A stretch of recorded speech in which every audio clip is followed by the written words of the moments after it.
Hi everyone, I learn में आपका स्वागत है। आज हम चैप्टर 4 का पार्ट 2 का वीडियो करने वाले हैं।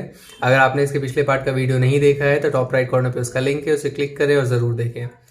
बिफोर वी स्टार्ट, अगर आपने हमारे चैनल को सब्सक्राइब नहीं किया है तो प्लीज सब्सक्राइब और हमें सपोर्ट करें। Also press the bell icon. हमने पिछले पार्ट में काफी समय बिताया था। बिफोर यू रीड सेक्शन में हमने काफी समय बिताया ये समझने में कि बैकग्राउंड में क्या चल रहा था एन फ्रैंक ने जब ये डायरी लिखी। एंड आई होप आपको थोड़ा क्लियर हो गया होगा कि क्या सर्कमस्टांसेस थे जब एन फ्रैंक की डायरी लिख रही थी। कितने मुश्किलों से वो गुजर रही होंगी, वो उनकी फैमिली। एंड आपको शायद ये भी क्लियर हुआ होगा कि ये डायरी क्यों इतनी इंपॉर्टेंट है हिस्टोरिकली। हमने कुछ एक्टिविटीज भी की थी, उससे हमें क्लियरली समझ में आया कि डायरी राइटिंग और जर्नल और लॉग में क्या डिफरेंसेस हैं। एंड अब हम उसी जर्नी को कंटिन्यू करते हैं। सो अब हम देखते हैं कि और एन फ्रैंक क्या कहती हैं इस पर्टिकुलर डायरी में। Since no one would understand a word of my stories to Kitty if I were to plunge right in, I should better provide a brief sketch of my life, much as I dislike doing so. Plunge का मतलब होता है dive करना या jump. यहाँ पे plunge इन हो जाएगा जंप इन। ब्रीफ का मतलब ऑब्वियसली शॉर्ट। सो वो क्या कह रही हैं कि क्योंकि कोई समझ नहीं पाएगा एक भी शब्द मेरे स्टोरी का जो मैं इस डायरी में लिखूंगी, किटी को बताऊंगी। अगर मैं एकदम से चालू हो जाऊं, एकदम से मैं लिखना स्टार्ट कर दूं इस पर्टिकुलर डायरी में, आई शुड बेटर, अच्छा होगा कि मैं अपनी लाइफ का थोड़ा सा एक ब्रीफ बैकग्राउंड दूं। ब्रीफ स्केच है ना, ब्रीफ अकाउंट दूं, ब्रीफ इंफॉर्मेशन दूं। सो स्केच का यहाँ पे हो जाएगा account, a kind of a background. मैं थोड़ा सा बैकग्राउंड दूं अपने लाइफ का, ताकि जो लोग पढ़ें उन्हें समझ में आए कि मैंने क्या लिखा है। But I dislike it, as much as I dislike it I should do it. Even though मुझे बहुत पसंद नहीं है ये अपने लाइफ के बारे में बताना, but I should do it because otherwise ये पर्टिकुलर डायरी पढ़ के किसी को कुछ समझ में नहीं आएगा। तो one thing we can see clearly कि वो एक्सपेक्ट करेंगी कोई ना कोई इस डायरी को पढ़ेगा। इवन उन्होंने फर्स्ट पार्ट में जैसा हमने देखा था बोला कि ये डायरी को कोई पढ़ेगा नहीं, but still I will continue to write this diary. But somewhere she is expecting somebody to read this diary, इसलिए वो एक ब्रीफ बैकग्राउंड भी दे रही हैं। My father, the most adorable father I have ever seen, didn't marry my mother until he was 36 and she was 25. My sister Margot was born in Frankfurt in Germany in 1926. I was born on 12th June 1929. I lived in Frankfurt until I was 4. मेरे पापा सबसे adorable यानी प्यारे, सबसे प्यारे पापा जो मैंने देखा है अभी तक। सो सारे फादर से वो कंपेयर कर रही, कह रही he is the most adorable. उन्होंने मेरी मम्मी से शादी 36 साल के होने तक नहीं की थी, तो ही वॉज 36 तब उन्होंने शादी की मम्मी से। उनकी मम्मी 25 की थी, तो बेसिकली दोनों में 11 ईयर्स का डिफरेंस है। उसकी जो सिस्टर है वो 1926 में फ्रैंकफर्ट में, Frankfurt is a big city, Germany की एक बड़ी सिटी है, वहाँ पे वो जन्मी 1926 में, और 3 साल के बाद इनका जन्म हुआ। तो दोनों सिस्टर्स में 3 ईयर्स का गैप है। I lived in Frankfurt until I was 4. सो वो फ्रैंकफर्ट में रही until she was 4. That means 1933 तक वो फ्रैंकफर्ट में थी।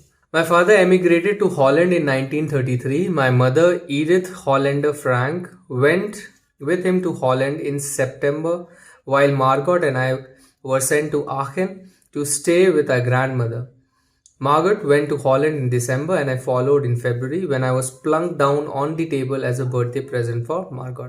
मेरे पापा ने एमिग्रेट किया हॉलैंड में। एमिग्रेट करने का मतलब, एमिग्रेशन वर्ड आपने सुना होगा, जब भी कोई एक कंट्री से दूसरी कंट्री में जाता है, एमिग्रेशन, इमिग्रेशन ऐसे वर्ड्स यूज किए जाते हैं।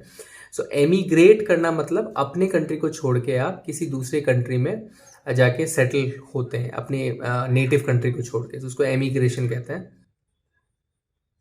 Left one's country to settle in another, तो वो एमिग्रेट कर गए हॉलैंड में 1933 में, जब एन फ्रैंक 4 साल की थी। उनकी जो मम्मी है ईडिथ हॉलैंडर फ्रैंक, वो उनके साथ गई हॉलैंड सितंबर में, और मार्गरेट और एन को उन्होंने कहाँ भेज दिया? आखेन। मतलब आखेन में, आखेन बेसिकली जर्मनी में एक जगह है, वहाँ उनकी ग्रैंड मदर रहती थी, उनकी दादी रहती थी, वहाँ पे उन दोनों को भेज दिया। मार्गरेट वेंट टू हॉलैंड इन दिसंबर, तो सितंबर में उन्होंने हो सकता है कि शायद वो नई जगह शिफ्ट हो रहे हो, तो थोड़ा सा टेम्पररी सा स्टे हो, क्लियर ना हो कहाँ रहना है, तो उन्होंने सोचा होगा कि बच्चों को प्रॉब्लम ना हो, तो हम ग्रैंड मदर के पास भेज देते हैं अंटिल थिंग्स सेटल्स डाउन। तो ऐसा लगता है कि दिसंबर तक वो सेटल डाउन हुए और दिसंबर में मार्गरेट को हॉलैंड भेज दिया दिस। एंड तब तक भी एन जो है अपनी दादी के साथ थी, बट शी फॉलोड, मतलब वो फरवरी में हॉलैंड चली गई। When I was plunge down, where I was plunge down on the table. Plunge down का मतलब क्या है? प्लंग डाउन का मतलब है पुट डाउन। प्लंग डाउन और पुट डाउन में डिफरेंस ये है कि पुट डाउन थोड़ा फॉर्मल वर्ड है, but plunge down is little bit of slang, थोड़ा सा आप कैजुअल वे में बोलते हैं।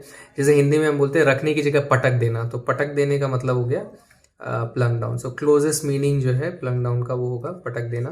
तो वो कह रही कि मुझे बस पटक दिया गया टेबल पे एज अ बर्थडे प्रेजेंट, अपनी बहन के बर्थडे प्रेजेंट की तरह मुझे पटक दिया गया। She is trying to show kind of her anger और हर डिसलाइक की मुझे फरवरी में इसलिए भेजा गया कि ताकि मेरे बहन के लिए कुछ कंपनी हो जाए। I started right away at the Montessori nursery school. I stayed there until I was 6, at which time I started in the first form. In the sixth form, my teacher was Mrs. Cuperus, the head mistress. At the end of the year, we were both in tears as we said a heartbreaking farewell. In the summer of 1941, Grandma fell ill and had to have an operation. So my birthday passed with little celebration. So I started right away at Montessori nursery school. Started right away यानी started immediately, एकदम से मैंने start किया school जाना, nursery school, Montessori nursery school जिसका नाम था। सो right away is immediately. मैं वहाँ तक रही जब तक मैं 6 साल की नहीं होगी, तो I was there until I was 6 जब I started my first form. So I think वो क्लासेस को या स्टैंडर्ड को फॉर्म से रेफर करते हैं। सो फर्स्ट फॉर्म का यहाँ पे मतलब हो गया फर्स्ट स्टैंडर्ड या फर्स्ट क्लास। जब मैं 6th फॉर्म में पहुंची यानी 6th क्लास में पहुंची तो मेरी टीचर कौन थी? मिसेस क्यूपरस, जो हेड मिस्ट्रेस थी, जो हेड टीचर भी थी। At the end of the year we were both in tears. तो उस साल के अंत में जब बेसिकली वो जा रही थी स्कूल से, तो we were both in tears मतलब दोनों की आंखों में आंसू थे जब उन्होंने हार्ट ब्रेकिंग फेयरवेल दिया, एक दूसरे को फेयरवेल किया, अलविदा किया। And it was heart breaking यानी causing lot of distress, upset करने वाला, upsetting, you can say something which is very upsetting, दिल बिठा देने वाला, नॉट एग्जैक्टली दिल तोड़ने वाला experience, but you should see it कि बहुत जो आपको दुखी कर दे ऐसा experience, that is heart breaking. In the summer of 1941, so 1941 के गर्मियों में उनकी जो दादी थी वो बीमार हो गई एंड उनका ऑपरेशन करना पड़ा। Had to have an operation. So this is something, एक यूसेज है, just I want you to have a look at it. यहाँ पे बहुत लोगों को कन्फ्यूजन भी होता है कि ऐसे 2 बार हैड या हैव क्यों आ रहा है। So to have an operation basically is kind of a verb. तो जैसे हम बोलते हैं कि हैड ईटन और simply I had to do something, so it is something like to do something. So to do something, यहाँ पे to do something की जगह क्या है? To have an operation. So if you ever get confuse इस तरह के sentences से, तो आप समझ जाइए कि टू हैव एन ऑपरेशन या हैड के बाद जो भी लगा, it is something, some activity that has to be done. So had to have an operation यानी उनका ऑपरेशन करना पड़ा। So my birthday pass with little celebration, इसलिए उनका जो बर्थडे है जो जून में आता है वो लिटिल सेलिब्रेशन के साथ पास हुआ, मतलब गुजरा। ऑब्वियसली अगर आपके फैमिली में आपकी दादी बीमार है तो आप सेलिब्रेट नहीं कर पाएंगे। Grandma died in January 1942. No one knows how often I think of her and still love her. This birthday celebration in 1942 was intended to make up for the other, and grandma's candle was lit along with the rest. तो grandma का operation हुआ 1941 में, still she died in जनवरी 1942, मतलब around 6-7 months के बाद उनकी death हो गई 1942 में जनवरी। एंड नो वन नोस, वो क्या कह रही है कि किसी को पता नहीं कि मैं कितना सोचती हूँ उनके बारे में, मैं उनको कितना अभी भी प्यार करती हूँ। जो बर्थडे सेलिब्रेशन बेसिकली जब उनका जून में 1942 को हुआ, it was intended to make up for the other. तो ऐसा इंटेंशन था कि इस बर्थडे, क्योंकि हम लास्ट टाइम सेलिब्रेट नहीं कर पाए, तो इस पर्टिकुलर बर्थडे में हम मेकअप करेंगे, उस चीज़ को कॉम्पनसेट करेंगे। सो मेकअप करना है यानी यहाँ पे कॉम्पनसेट करना हुआ, तो उसको हम कॉम्पनसेट करेंगे कुछ सेलिब्रेट करके। एंड यहाँ पे एन फ्रैंक ने क्या किया? ग्रैंडमा के लिए एक कैंडल जलाया अलॉन्ग विद द रेस्ट। तो आपकी एज के हिसाब से जो हम कैंडल जलाते हैं उसके साथ उन्होंने एक ग्रैंडमा के लिए भी कैंडल जलाया। सो दिस इज बेसिकली सिंबल की वो ग्रैंडमा को याद कर रही थी। The 4 of us are still doing well and that brings me to the present date of 20 June 1942 and the solemn dedication of my diary. तो हम चारों लोग अभी भी अच्छा कर रहे हैं, we are well, we are fine and that brings me to अब मैं प्रेजेंट डेट पे आ जाती हूँ, जो डेट है 20 जून 1942। तो दैट मीन्स बर्थडे के 8 दिन के बाद वो स्टार्ट कर रही है डायरी लिखना। And solemn dedication, solemn dedication का क्या मतलब है? सोलेम का मतलब होता है सिंसियर, ऑनेस्ट। डेडिकेशन यानी समर्पण, किसी चीज़ के लिए आप डेडिकेट हो जाते हैं, अपना टाइम दे देते हैं। अपना एफर्ट दे देते हैं, समर्पित करते हैं खुद को। तो अब हम आ जाते हैं आज की डेट में, जो कि ऑनेस्टली मेरी डायरी के लिए डेडिकेटेड है। So that means she is going to do her first let's say diary writing, so to speak. Okay, तो अब हम क्वेश्चन आंसर्स डिस्कस करते हैं। Why does Anne provide a brief sketch of her life? तो Anne brief sketch अपने life का क्यों provide करती हैं? तो उन्होंने डिटेल में एक्सप्लेन किया था कि क्या जरूरत थी। Anne expected people to read her diary someday. She thought that if she didn't give a brief overview of her life, no one would be able to understand the stories that she had written in it. Hence, she decided to give a brief sketch before jumping right in with the writing.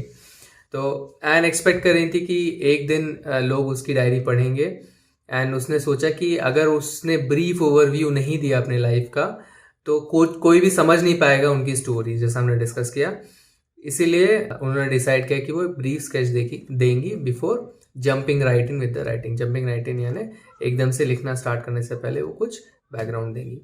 What tells you that N loved her grand mother? तो क्या बताता है आपको कि N अपने दादी से प्यार करती थी? तो बहुत सारे ऐसे हिंट्स हैं इसमें। Anne mentions in a diary that she loved her grandmother and often thought about her. तो सबसे पहले तो बताती ही हैं डायरेक्टली कि वो कितना याद कर रही है अपनी दादी को और कितना प्यार करती हैं। And lit a candle for her grandmother on her birthday in 1942 after her death the same year. This tells us that she loved her grandmother. उन्होंने एक कैंडल भी जलाया अपनी दादी के लिए अपने 1942 वाले बर्थडे में, एंड ये भी बताता है कि वो अपनी दादी को ये भी दर्शाता है कि अपनी दादी से प्यार करती है।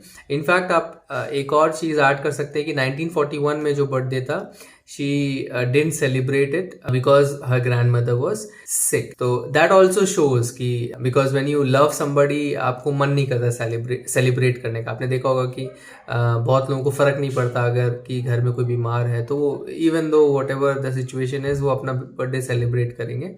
बट जेन्युइनली अगर आप किसी से प्यार करते हैं, अटैच्ड हैं, तो आपका मन नहीं करेगा सेलिब्रेट करने का। तो in fact even that you can write as one sentence that she didn't want to celebrate her birthday in 1941 because she was sick and had an operation. And of course she lit a candle in birthday of 1942. So these all things show that she loved her grandmother. So thanks for watching this video. अगर ये video आपको पसंद आए तो इस video को एक like दीजिए, अपने कमेंट्स और फीडबैक्स कमेंट सेक्शन में लिखिए और हमारे चैनल को सब्सक्राइब कीजिए। अब हमारे चैनल को सब्सक्राइब इस गोल लोगो पे क्लिक करके सब्सक्राइब बटन दबा के कर सकते हैं। इस बेल आइकन को भी प्रेस करना ना भूलें ताकि हमारे सारे वीडियोस की नोटिफिकेशंस आप तक जल्द से जल्द पहुंचे। इस चैप्टर के अगले पार्ट के लिए स्टे ट्यून।